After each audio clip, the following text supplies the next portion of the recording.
You're listening to the New World to Go podcast with your hosts, Redbyrd and BDLG. Hello and welcome to another episode of New World to Go. I'm your host, Redbyrd, and with me is BDLG. Bordy, welcome back, dude. Episode 90. Nice round number.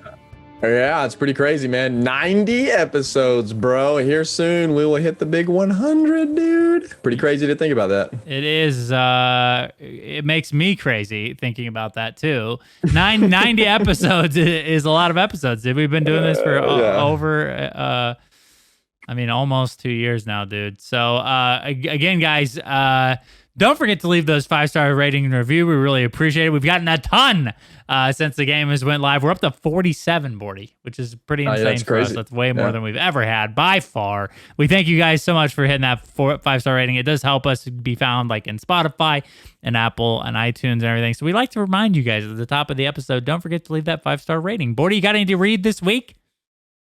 No, we just had a few new 5 stars. That was it. No comments. I like it. Yeah, hey, that's just fine, man. We appreciate those reviews very much. So keep them coming, guys. We very much appreciate it. It helps out a ton. And don't forget to hit that subscription button if you're watching this on YouTube as well. So let's hop right in here, Bordy, with the news. All right, dude. So we got an October store update, not the holiday update we were all hoping for with events and stuff like that. But hey, we did get Halloween-themed items for our houses and our characters. Bordy, dude, I bought almost immediately like $50 worth of stuff when the store came out. Halloween, I like the aesthetic of Halloween, dude. And dude, the housing stuff did not disappoint, dude. There's like a ghostly broom that keeps sweeping. There's the boiling pot. There's that skull and the little magical orb thing. This is a sick looking content thing. It's even a grave for whatever, my mom or my dad, whoever died in New World that I care about is in my backyard now. Yeah, dude. Overall, I thought the housing stuff was really cool. I did too, man. I bought it. I bought that, snatched that up real quick. Really, really cool housing edition for sure. They also gave out a free emote and then, of course, a free pumpkin. So a jack-o'-lantern, to be more specific, I guess. So if you don't want to buy anything, just make sure you claim the free pumpkin. Of course, there's armor skins, the Bloodthirsty Count. I bought that one, dude. Cool little vampire-looking thing that looks sick. Shroud of the Pharaoh, which is like a mummy thing. And then, of course, your typical... I think this is like almost the exact replica of the Skeleton King from Diablo. But dude, nonetheless, a very cool, like, heavy armored skeleton set. Yep, that's the one I bought for sure. It goes great with my great axe and hammer. Yeah, dude, it's incredible. It looks so good. Yes. I'm sure a lot of people bought that one, actually. It's probably the most popular one out of the store, if I had to guess. Potentially, yeah. I see a lot of vampire boys running around, but yeah. So the weapon's also pretty cool. Frankenstein's hammer, a bony rapier, the gun and the life staff are the two coolest in my opinion. They look really sick. And then, of course, I know this is something you bought too, which is the Great Axe, dude. I actually haven't bought it yet. I was really on the fence. We were talking about it. No, I haven't pulled the trigger on it yet. I probably will, though, because if you pair that with the skeletal Chevalier, which is what people in our company were talking about, because that's the kind of the pairing they were making, it does look really, really nice. So I haven't pulled the trigger yet. Probably will before it's all said and done, though. Yeah. So, and these are already in the store, by the way, but also you will get there's some masks available soon too that look pretty cool, and then of course a few emotes. They also gave us another free emote. You guys, I think we spoke about this on last episode. If not, don't forget to claim your free emote. It was from being patient, the New World team said. So obviously, if you're a patient boy, whether you're a patient boy or not a patient boy, or a patient girl or not a patient girl, maybe you are posting on the forums frantically about how much you are upset, but you still get an emote. So go claim your emote. Do you like the masks, man? Before we move on from this topic, do you like the masks? I mean, yeah, I like one of them. I like the demon mask, but I hate the demon mask. I think it's awful. I don't like any of the masks, if I'm being perfectly honest. I'm not a fan of the masks. It's like a Halloween thing, you know? Yeah. They just look funny, man. I would like to have a mask with a helmet. That would be ideal. And there are some of those in the game where you get like helmet mask combo. Those are cool. But let me wear like some sort of hat with a mask. I don't know, man. I'm not a huge fan of these, but maybe some people I want are. my cornrows to them, show, dude, for sure. Oh, dude, you with would. the demon you thing. Would. I mean, they're just meant to be Halloween stuff. I think they're fine. I think it's unique to have a mask.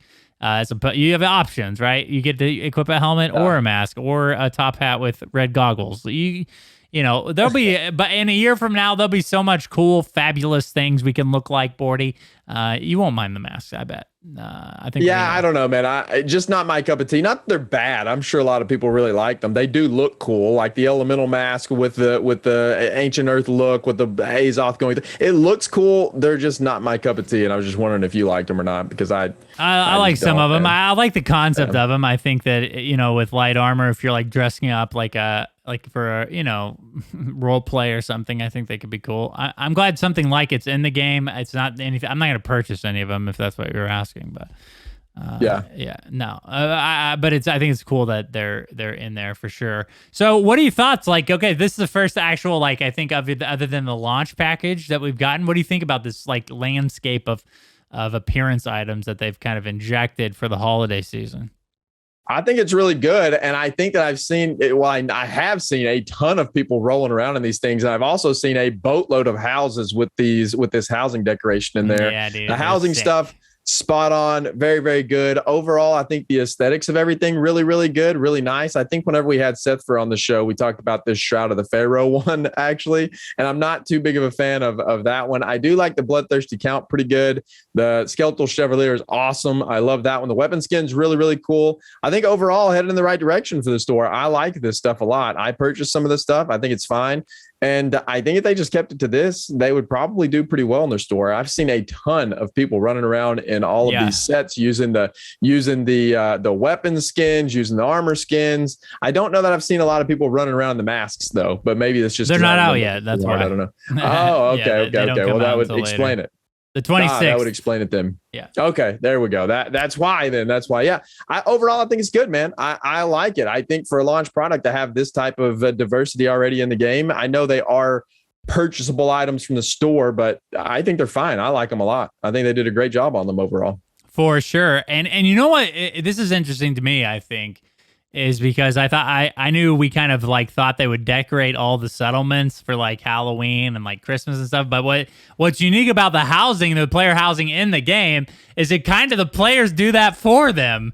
Like you run around Brightwood or Everfall now and you see all these jack-o'-lanterns setting on everybody's porches and like, you know, some people put the cauldrons on their porch. Like it's just a cool aesthetic or idea of having, you know, the player housing like kind of show off what theme or what event it is as well. I think that's cool how that worked out. But obviously we saw on Reddit earlier this week that doesn't always work out in New World's favor because you know, people were spelling stuff with rugs on their walls that I don't know if they want in the game or not. Yeah, true. I still would like to see them decorate the houses, though, in and of themselves, like outside of player housing decorations. But buildings, yeah, the settlement. I meant, I said houses. I meant the whole settlement overall. I think Destiny 2 did an excellent job at doing that. I remember during the holidays running through there and seeing all their stuff decorated. ESO does a great job of that. Hopefully in the future they'll do some of that. But I think right now, Red, they have their hands full with some other things that we'll get to later on in the show. So I think that's maybe why we didn't get a lot of that this year. Yeah, and I do obviously, or both of us kind of feel this way. I think is like, you know, in the future, I hope they tie these like cosmetic things to potentially some in-game stuff too, like you know, some events or some stuff we can grind of like maybe a recipe to build a, you know, an electrocution chair for Halloween or you know what I mean, whatever for our houses, like, you know, kind of tie in some things you can earn in-game and the store stuff. As well as like maybe some like exclusive activities in the future. But for now, and we're going to talk about this on our main topic, I think they definitely have their hands full. So why don't we go ahead, Bordy, and talk about our, talk about our main topic of the week.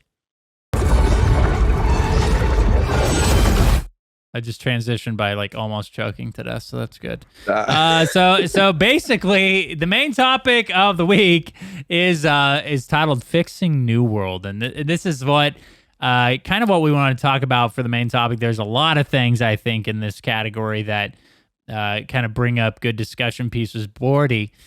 So the first one, and this is something we kind of mentioned on the last episode, is like the transfer situation. Players transferring to different servers. Now, they did have this fixed for a little bit, and almost 24 hours. I think they made it to that point. And then that kind of, had to be shut down because of some performance type of things. Characters were potentially getting deleted or removed from the game entirely, which is a big problem. I think they'll get that worked out eventually. Obviously, we also had Outpost Rush. That was up for a lot less than 24 hours, and it got taken down. And then finally, Bordy, all of the exploits that are going on that people have made apparent, people aware of on Reddit or in the forums. So we're going to break all this stuff down, kind of talk about the state of New World, where we're at, and what it would take to move forward from this point, or what they got to do to obviously, other than just like fixing these things, to ensure that New World continues its very successful launch. So first, Bordy, let's talk about the transfers. Now the transfers, and I guess we've broken down this a little bit. The transfers happened, Bordy. People were able to transfer servers for a brief moment. I know we got a couple people into our company that were waiting to move over, and so that's dope. It's cool that they got to have that before it shut down. But what are your thoughts on the transfers being shut down within 24 hours of even starting? Well, in all honesty, it's not a great look, man. It's happened. This is not the only thing that has happened to. So if it were just the transfers that happened to, I think it would not be that big of a deal. But there's a lot of other issues that kind of tie into making this a bigger deal, I think. But it does suck. It does suck. Now, I think the main thing is that they get everything fixed and then roll it out appropriately. And it is, I guess they couldn't leave it open, right? Because there was too many things going on with the transfers that were causing issues with the overall gameplay. I mean, it was jacking up the economy because there was like a gold duping bug and there was all kinds of crazy stuff going on. So they had to shut it down.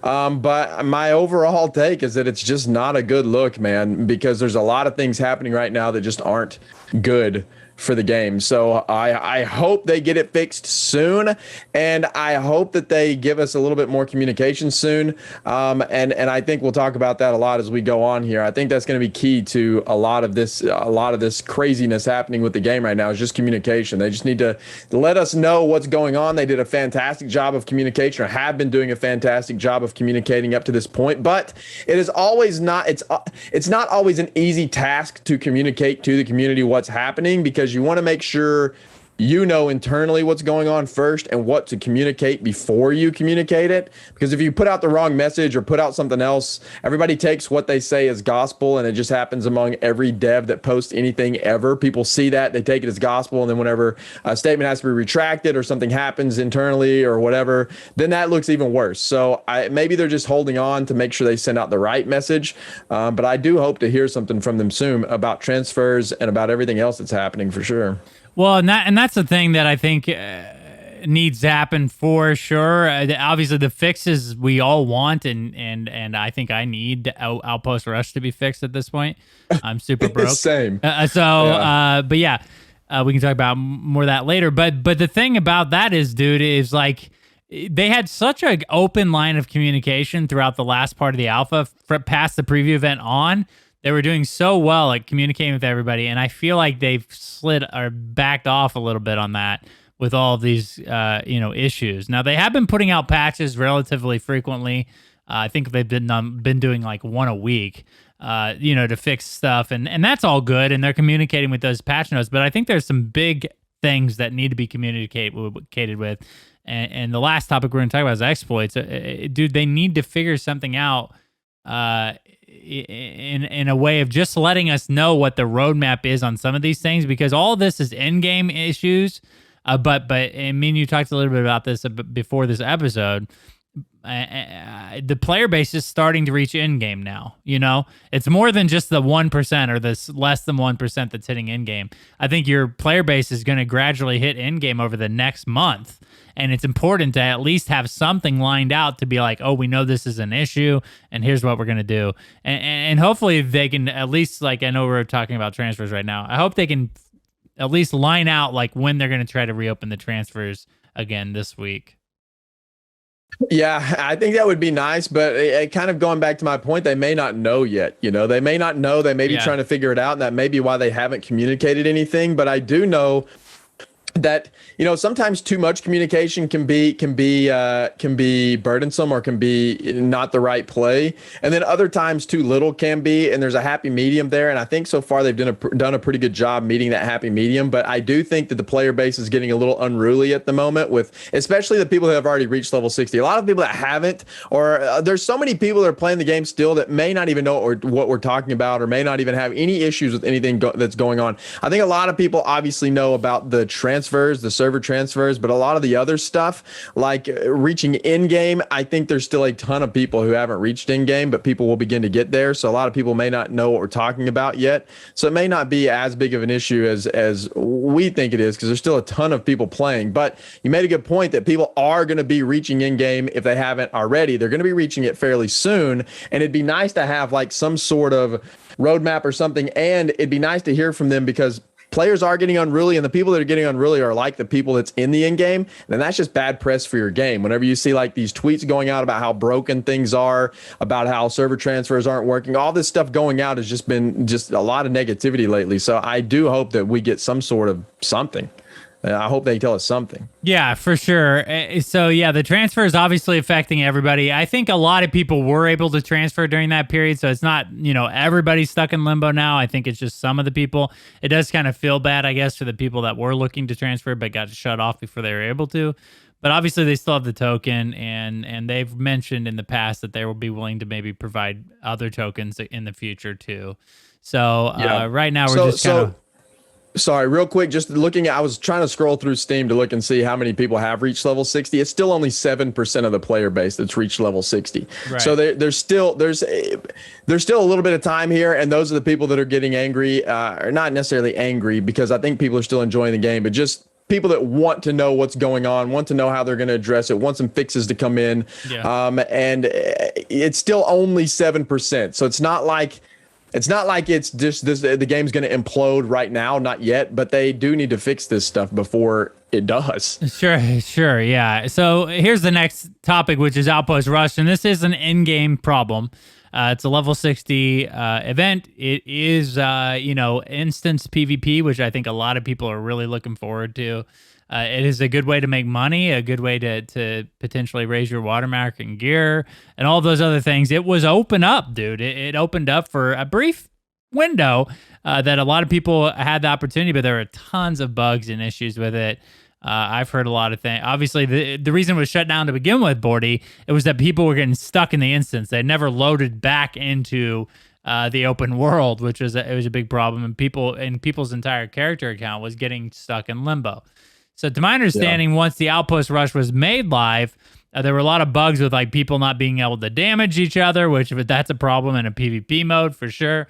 And then some other issues, Bordy. So again, this is a in-game issue. So not, like you said, only 7% got to 60. I doubt. I didn't get to play Outpost Rush, so I'm sure a large percentage of that 7%. Didn't get to try it out at all between that window. So not a lot of people experience this problem, but it is kind of linking it with the transfer problems and the other problems we're going to talk about later. It does start to become a little bit concerning. Hopefully they can get this worked out soon as well. Yeah, there's just a lot of issues that are cropping up all at once. And I think that just is, it's just not a good look for one, but I think that may be potentially, again, tying into why we don't have a lot of communication from them, because I think they're probably behind the scenes trying to figure out how to address all these problems, because there's a lot of big ones right now, in all honesty. But as far as like Outpost Rush goes, it does suck, man. I remember seeing them make the announcement that they were opening up Outpost Rush a couple days ago, and I was super excited to get home and play, because I was like, oh man, tonight's the night we get to get home, we get to jump in Outpost Rush and play with our 5-man flank group and start practicing our tactics for war and start working on some other things, some PvP stuff, get our synergies together. Something we've been waiting on for a long time to do and to go experience, and just another way to go play the game and other things to do. And then they immediately closed it down. I got home, I didn't get to play in it. It was quite disappointing, quite upsetting. And you made a fantastic point before the podcast started when we were kind of discussing some of this stuff. And that was they have done a pretty good job with kind of building up the hype to getting to level 60.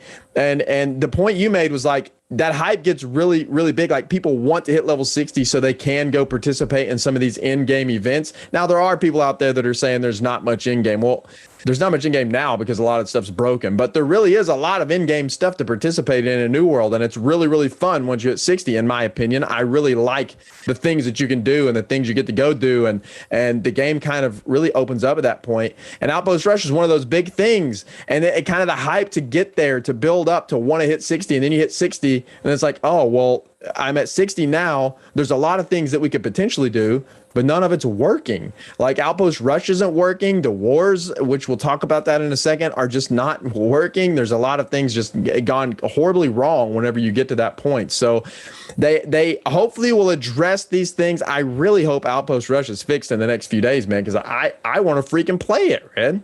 Well, of course, yeah. And to the point is, like, you know, it is a grind to get to 60. Obviously, only 7%. We're a month in, and only 7% of the player base has gotten there. And I think a lot of people like that. I think a lot of people do like the grindiness of like feeling rewarded when you hit 60. I know, like, when I hit 60, dude, I was ecstatic, and part of it is the grind. Part of it is wanting to hit max level. Obviously, that's like most of people's first goal in an MMO is to hit max level.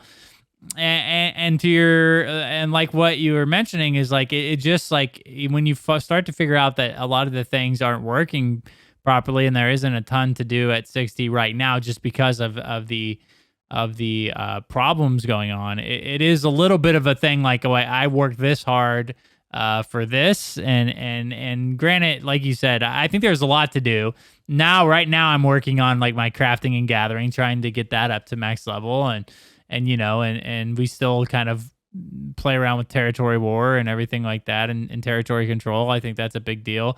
Expeditions, because of the watermarking system, we haven't really grinded those out a whole lot yet, but as we get closer to there, we definitely will. So there is a lot of stuff to do, but the Outpost Rush thing, and then the war problems can be a little bit frustrating for other people who aren't so patient, I think.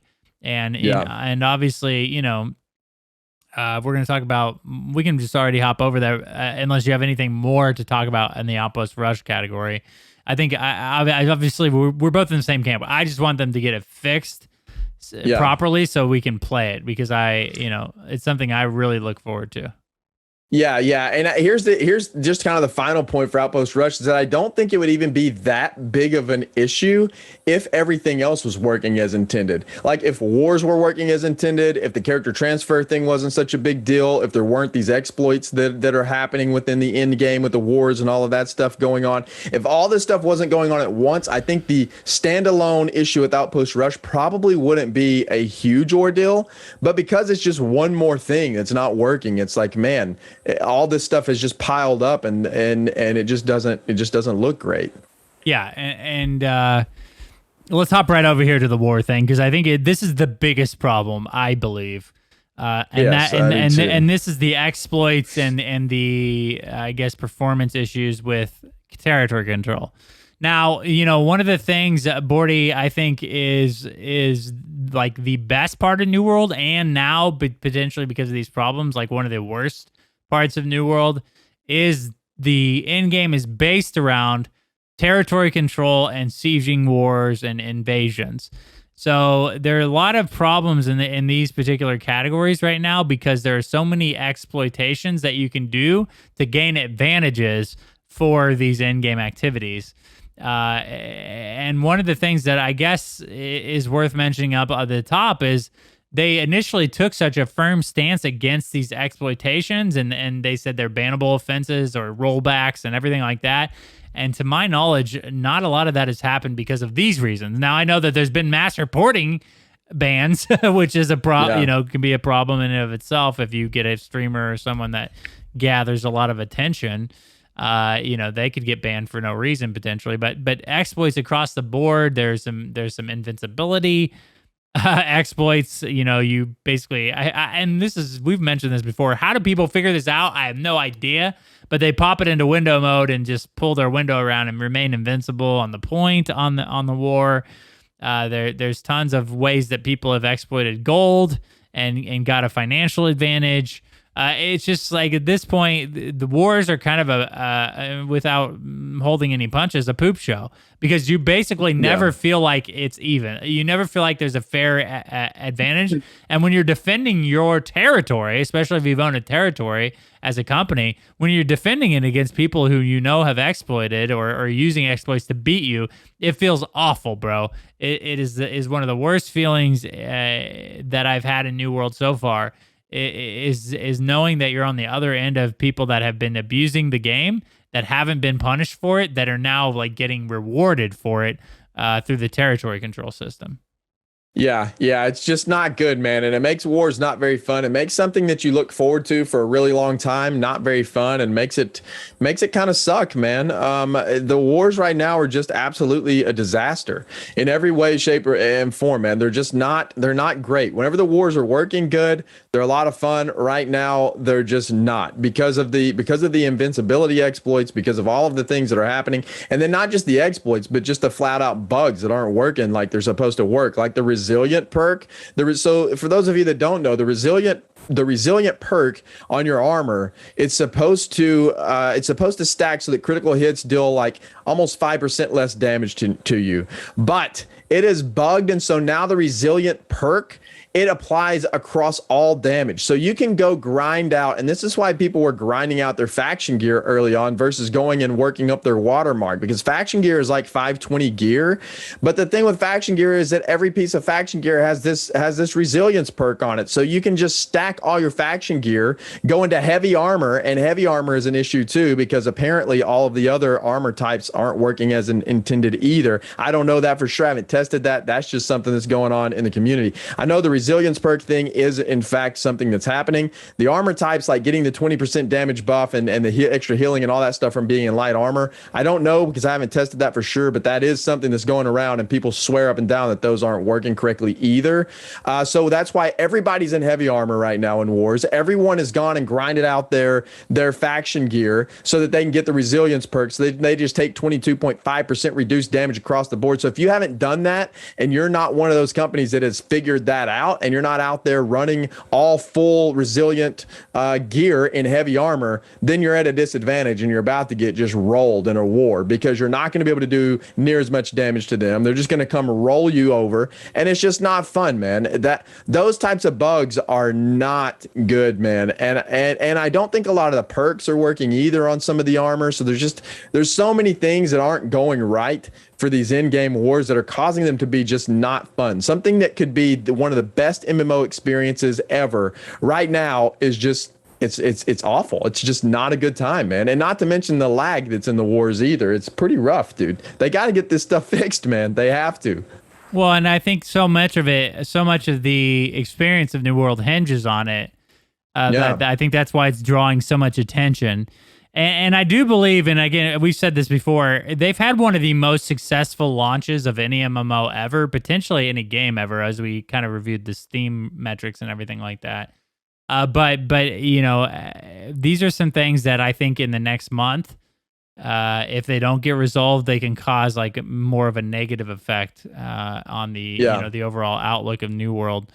And territory control is such a massive thing, and again, like a lot of people that are investing a lot of time in the game want to own a territory, want to control a territory, want to war for territories, and the war system is so scuffed right now that it leaves this bad taste in your mouth when you participate in that system. And the problem is the system is massive right now because it's one of the biggest in-game features. And so I think they definitely need to figure this out sooner rather than later. Dude, I know that they're working on it. That's why they're quiet. but some update or an update on these these fixes, or just acknowledging on a public, like with a public announcement on their official website, or something that they know that these issues exist and they're working towards fixing them, would go a long ways. It would go a long ways.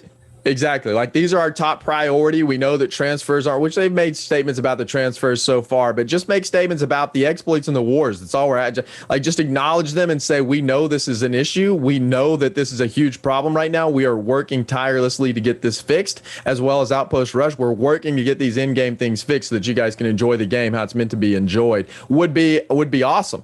Then I think that would tide people over for at least maybe a week. And then maybe after that, if nothing's been done, or if they haven't figured out the issues, just communicate it and say, look, we've ran into some other issues. We are still actively working on this. We want to make sure that it's correct and ready to go. I think players appreciate that. And at least people, it might quiet down some of the people that aren't getting any communication, and it's tilting some people in that manner too. Yeah.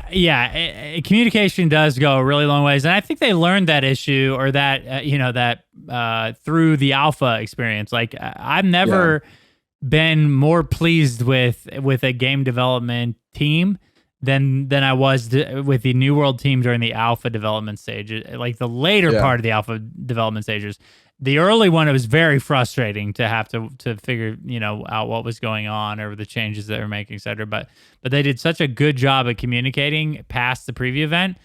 I just was hoping or looking forward to them communicating or participating with the community and communication in that manner.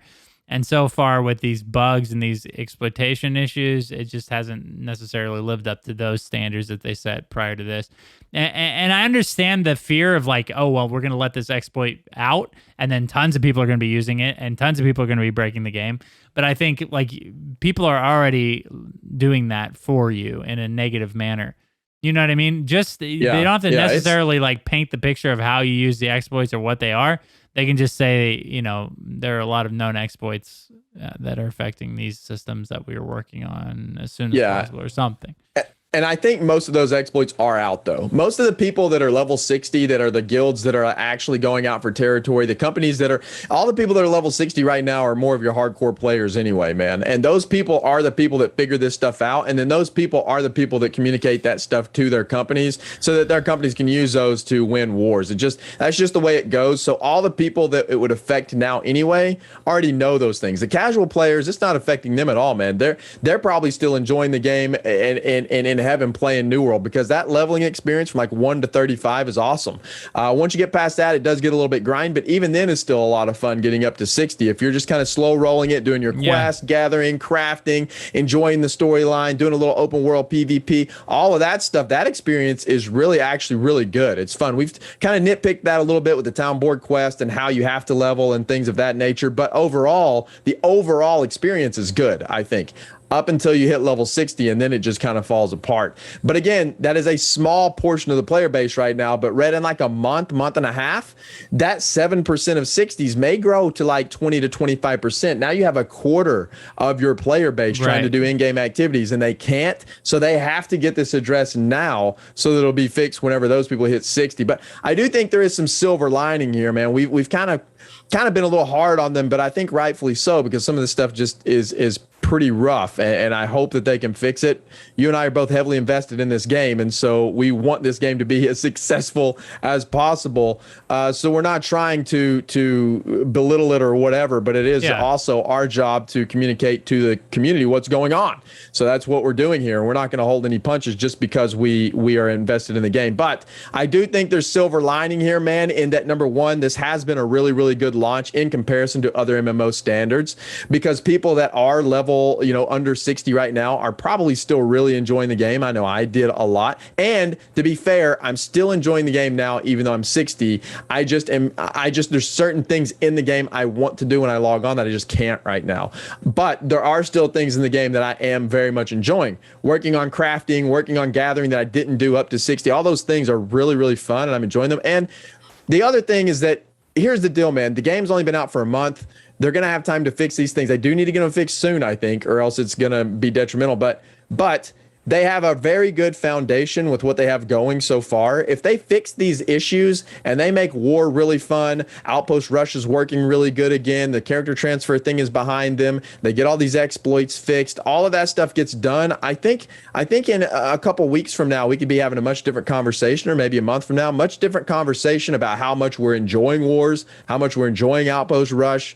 I think things could be a whole lot different very soon. I think we just got to be patient and hang in there, because the game is at its core excellent. It's so fun. It's so good. They just got to get these things fixed, man.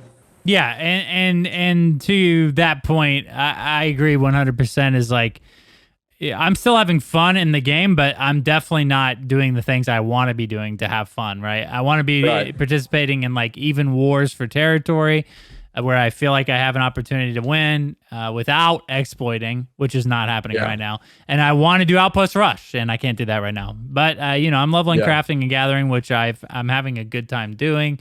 And then obviously we have our company that we're still doing the watermark runs and everything, which is sick. To watch that number slowly go up too. So we're technically still leveling or progressing, but it does feel bad that some of the features in the game aren't working, but I have faith that they'll get those done soon. And like you said, if they can do this in a timely fashion and then put out some sort of in-game PvE or a new zone or something within the end of the year, I think we're still on the right track, dude. I think we're still on the right track to obviously progress on that very, very, very successful launch.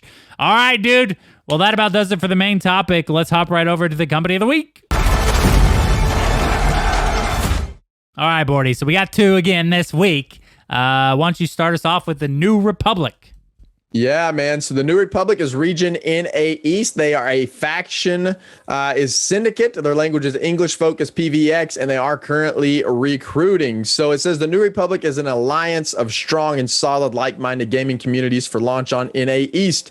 We're not interested in dominating servers and being toxic or rude. Our goal is to relax and have a fun gaming experience with friends and like-minded gamers. We're currently comprised of two companies, each with its own goals, but helping each other out in the game. We'll be starting off as one company, but then branching out afterwards as our group grows. So this is kind of an interesting one, man. We don't see a lot of these types of companies that we promote. A lot of them are like out for world domination type of thing. This company is not. They're just like a relaxed, chill group of people to go hang out with. So if you're into that, go check them out. We'll make sure to link their information below. It's called the New Republic. So if you play on NA East and you are a Syndicate, in the Syndicate faction, go check them out. The New Republic sounds like actually a really fun place to be. Probably a very, very fun company to be a part of. So the next one is called Thorn. They are in a West, and it says they are on server Magmel.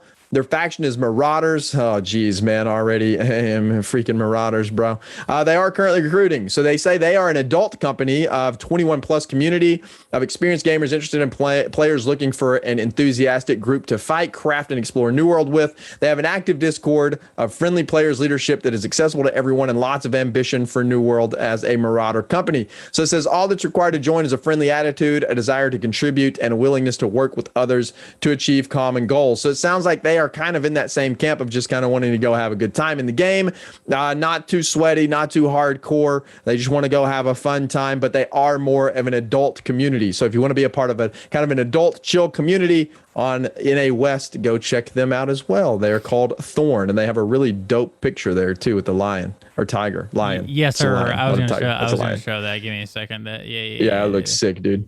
It looks very nice. Cool looking, dude. Very nice. Very well organized guild. It seems like a company, and it'll be. We're very thankful, let's say, for Thorn and for the New Republic company of advertising their companies on New World Fans. Guys, if you want to put your company up there, don't forget to check in over there, create a login, and you too can advertise your company, and it might be featured on an episode of New World to Go, just like New Republic and Thorn. Bordy, it's been a good one, dude. I hope we have a lot of fun, cool updates and fixes to talk about next episode. But for now, guys, don't forget to hit the subscription button and the 5-star rating. Reminder, real quick, me and Bordy, we go full time next week. So just yeah, no, dude. It's extremely exciting and nerve-wracking, of course. So guys, if you're used to having the podcast available when you wake up on Monday morning, that might change a little bit depending on what time zone you're in. We're gonna try to get them recorded Monday morning, and then get them for you. So maybe you can listen to it on your way home from work instead of your drive to work, or maybe just during the day at lunch you can listen to the podcast. We'll see. Whatever you choose to do in it, we're just going to get it up a little bit later than normal because we right now we're staying up till like midnight or 1 a.m. to get the episode done. And we're going to change that a little bit moving forward. Also, don't forget to check out our streams. We're going to be streaming on Twitch Tuesday through Friday. I think both of us will be. Bordy, you're doing, and correct me if I'm wrong, I think you're doing, what, 7:30 to 12:30? Yeah, roughly 7:30, 8 o'clock a.m. CST until probably about 12:30-ish p.m. CST, something like that, Tuesday through Thursday. Yep, and I believe I'm going to try to do 11:30 or noon to about 5 or 5:30 CST. So and then of course our boy Danny is going to be topping, I guess he's starting essentially because he's EU time. So you'll have to check out Danny. And so we're all going to be streaming full time, which is extremely exciting for us. And we hope you guys can join us over the Twitch channels as well. Bordy, anything else? YouTube, we'll be pumping out. We've been slacking on YouTube. We'll admit that we've been playing a lot of the game, gathering a lot of information, and the YouTube has kind of suffered through that. But the YouTube, the website, the Twitch, everything will be our primary focus moving on, which will be great. And we just wanted to remind you guys that the download time of the podcast might change a little bit. So if you wake up next Monday morning and you don't have it downloaded already, just you'll have to be or a little bit, I guess. You'll have to remember that is the reason. You'll have to remember that we're telling you this now. So we'll have to, I guess. We're gonna get that up as soon as possible Monday, but it will not be when you wake up anymore, I guess. Right, Bordy? Maybe. Yeah. The time's changing. I just took like 20 minutes to say like the one time's thing. changing. Yeah. Well, that about sums up this episode, I guess. Thanks for listening, guys. We really, really appreciate it. And we will see you in another episode of New World to Go.